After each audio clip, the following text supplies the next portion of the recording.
Vous me reconnaissez? Je suis Andy Lator. Ah, vous m'avez déjà vu dans des films comme La Première Marche ou Ma vie au château?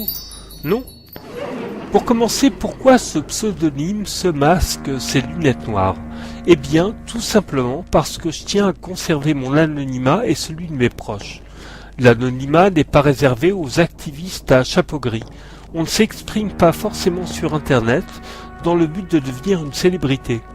Internet est un média qui, même si on n'a pas de carte de journaliste, permet de délivrer un message.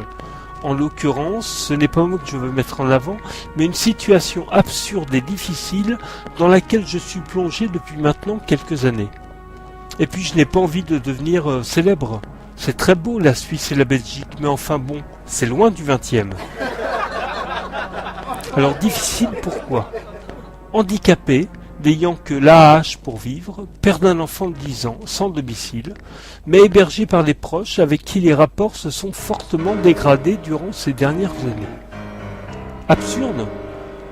Lorsque vous faites une demande de logement social, la mairie de Paris vous donne un dépliant concernant toutes les informations à savoir sur les demandes de logement social dans la capitale.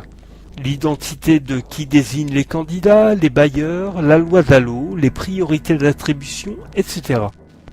Ces dernières évoquaient déjà, en 2008, les ménages démunis, ceux comportant des personnes handicapées, les familles trop nombreuses par rapport à la superficie du logement ou l'ancienneté de la demande.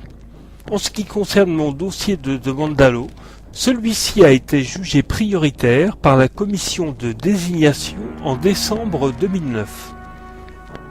Quant aux priorités citées, je pense pouvoir les faire valoir. Ménages démunis.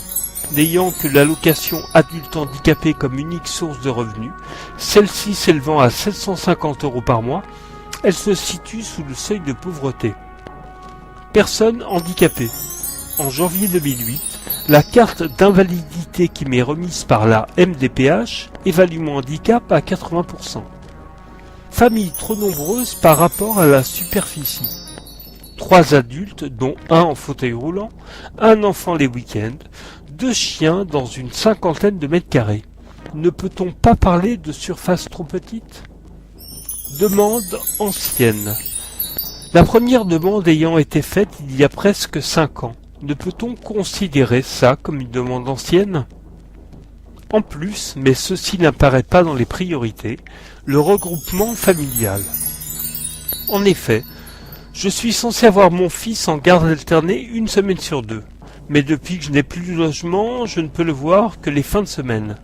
Il est entré au collège cette année. Je viens de louper 5 ans de sa scolarité.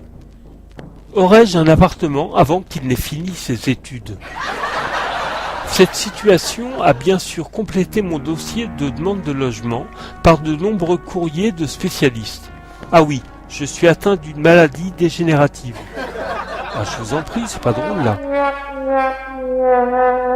Des lettres de médecins et de travailleurs sociaux ont détaillé mon cas aux instances ayant en charge le logement social.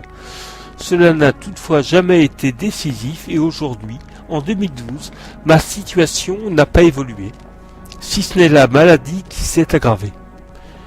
Les courriers que je reçois mentionnent pourtant les priorités dont j'ai fait part précédemment. J'ai beau dire que je suis dans ce cas, rien n'y fait.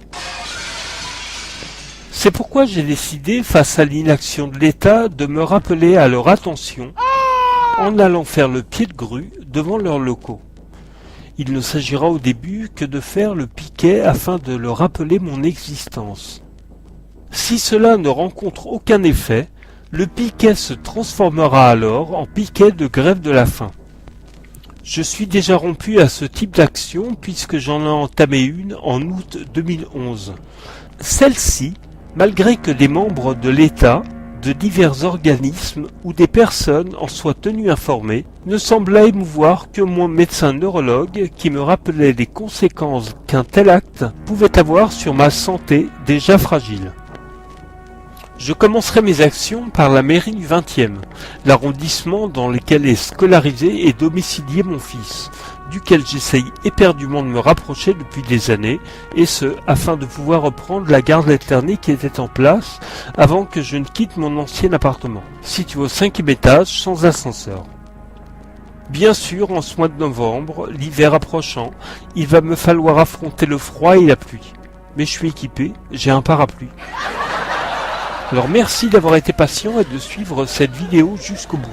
Pour plus d'informations, reportez-vous au blog andinator.com.